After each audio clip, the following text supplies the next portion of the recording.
Xiaomi recently has launched another phone, and this time I call it the redemption phone.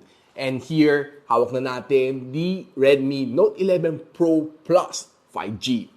And there's the word plus. Gusto natin malaman how plus is plus. Tara!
So hi guys, ako pala si Richmond ng Gadget, Sidekick, and welcome back to my channel. Kung hindi pa kayo nakapag-subscribe, don't forget to hit that subscribe button and of course that notification bell para hindi nyo ma-miss mga future uploads here sa aking channel. And going back to business, ito na ang Pro Plus.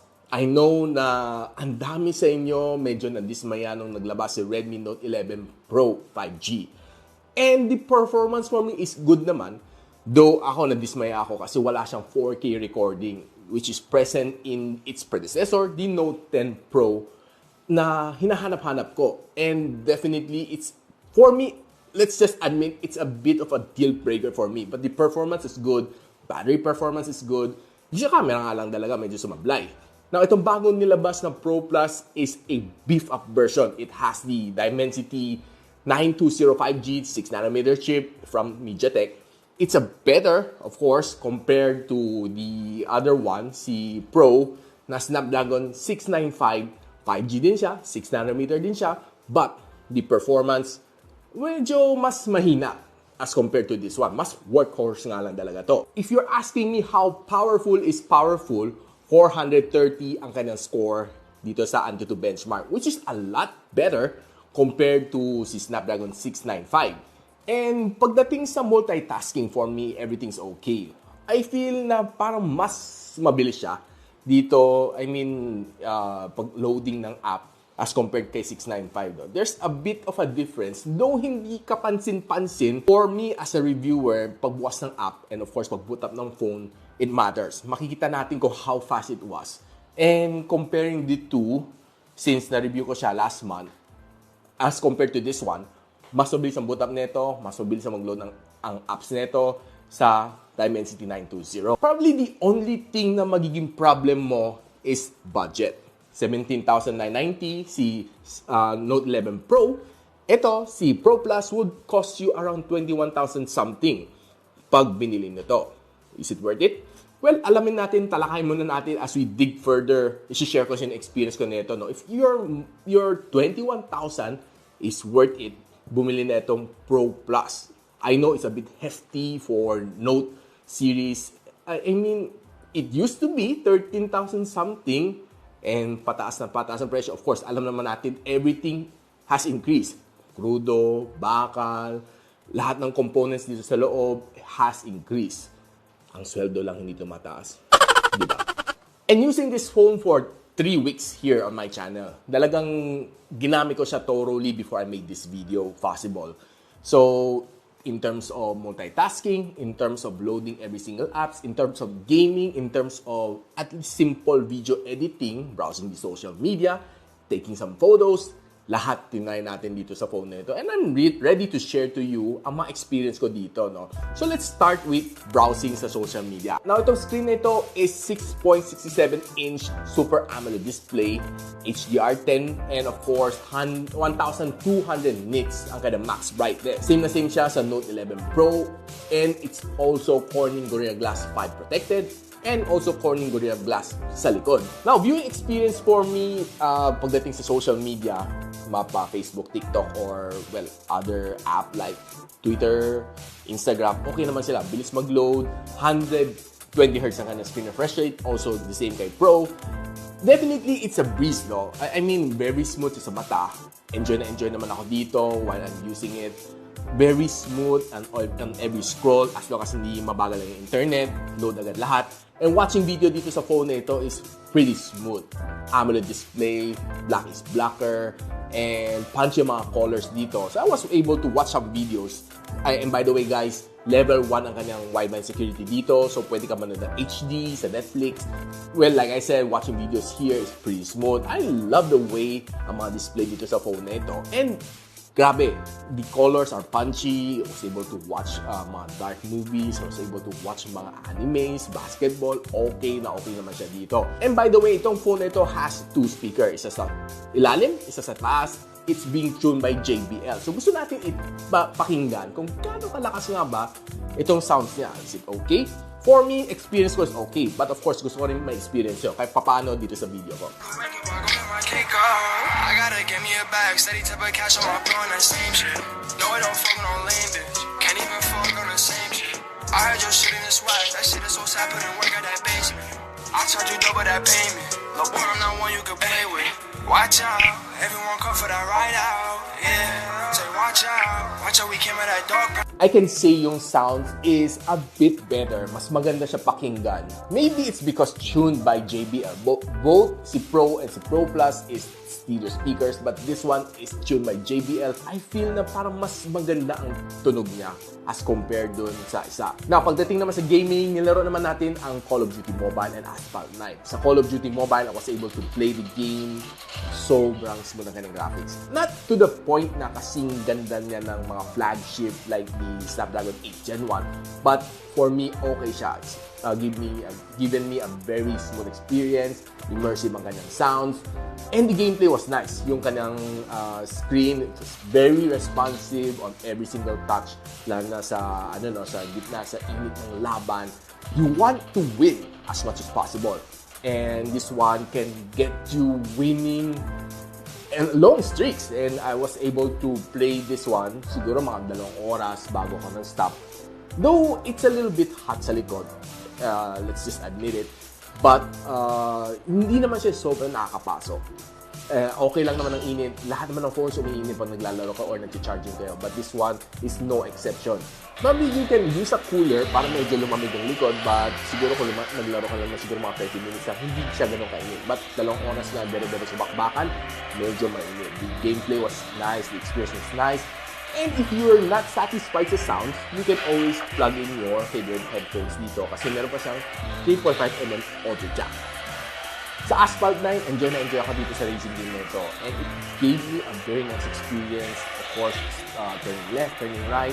Okay siya, very responsive naman. Hindi ako naiwan, no? And yeah, I won several games dito sa Asphalt 9 using this phone. And it's really immersive lang na yung colors niya, no? Very punchy ang kanyang AMOLED display.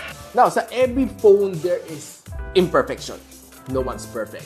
And this phone or these ports, MIUI 12.5. Samantala yung iba, naka-MIUI 13, the latest one. This one, wala pang update. After 3 weeks, wala pa rin. Stuck pa rin ako sa 12.5. And another thing na hindi ko masyado gusto is that this one is a hybrid. SIM 1 sa harap and SIM 2 or micro SD sa likod. Sana ginawa na lang niya 3, lahat pwede. 2 SIM card and 1 micro SD para masulit mo ang experience dito sa phone na ito. Dating sa feel, the phone is almost the same. sa kanyang Pro na kapatid. The only thing na napansin ko is hindi na nakaumbok ang 108MP na main camera nitong phone na ito. And it's flat. Very flat na siya. Of course, the only thing na ayaw ko doon sa kanyang kapatid na si Pro is umbok. Masyadong umbok ang kanyang main camera sensor. Which I don't know why na kaya niyang gawin dito na hindi niya kayang gawin doon sa Pro version. The problem is pag nilapag mo sa table, una magagasgas is ang iyong main lens. Siyempre, kailangan mo ingatan doon. Main lens mo yun. And share ko naman right now sa inyo ang camera experience ko dito sa phone na ito.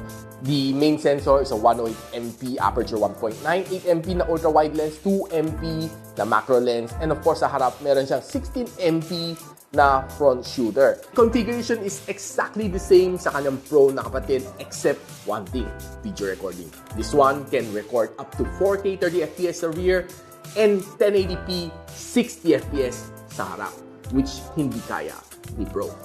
Siyempre, limitation ng Snapdragon 6 series yun. Mas natuwa ako taking photos using this phone. Yung mga photos na kinuha ko outdoors, sa green and blue, hindi siya ganun kasing saturated ng Pro version. Yun, medyo mas saturated. This one, medyo mas natural siya. And what's nice about this one is, yung mga shots is ang bilis na mag-snap. Probably dahil sa Dimensity 920, it plays a big role sa mga sa mga camera, especially when snapping, pag-process pag medyo mahina yung processor, medyo mas mabagal mag-process for every single image. This one, ang bilis snap, ang focus, mabilis din. Overall experience is good, outdoor, indoor, very punchy ang colors. Wala mo naging problem dito.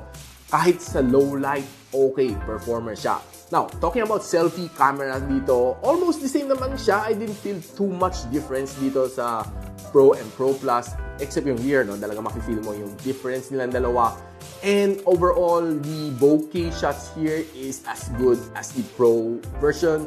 And talking about some videos dito sa phone na ito, the front one is a lot more stable compared din sa Pro version. Probably yun ang mga binabayan mo dito na additional na features, lalo sa camera. And of course, sa processing speed. And sa rear video naman, okay.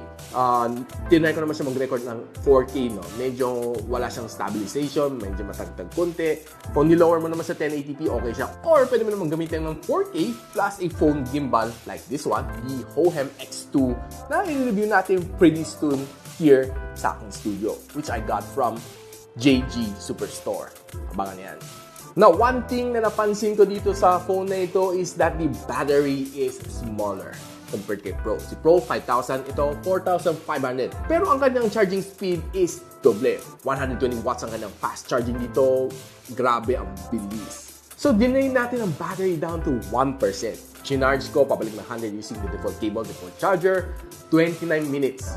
Tapos na ang charging speed. Buo. For me, okay na siya. Mabilis na siya. But of course, some other countries, you can achieve it faster. Maybe may problema si Meralco. And of course, smaller battery has smaller capacity. Ang sabi ni PC Mark battery stress test is that it can only withstand 12 hours and 43 minutes. Which for me, okay naman. It can get me through the day. But the Pro 1 can last me longer at around 15 hours. Yung 500 na milliampere hours of battery spells the difference. But sa processor, I know that the 6 series of Snapdragon is always the most battery efficient one. Si Dimensity 920 medyo hindi kasi medyo mas power hungry siya. And of course, using this on a daily basis, it did last me for one whole day. Wala namang naging problem.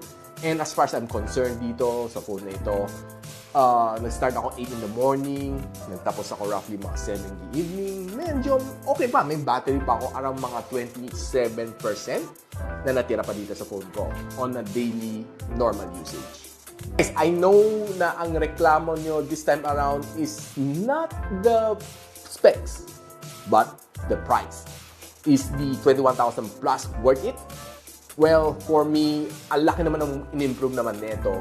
And of course, compared kay Pro, there's a lot of advantages. There are some disadvantages, pero hindi naman masyadong halata ang mga disadvantage compared kay Pro.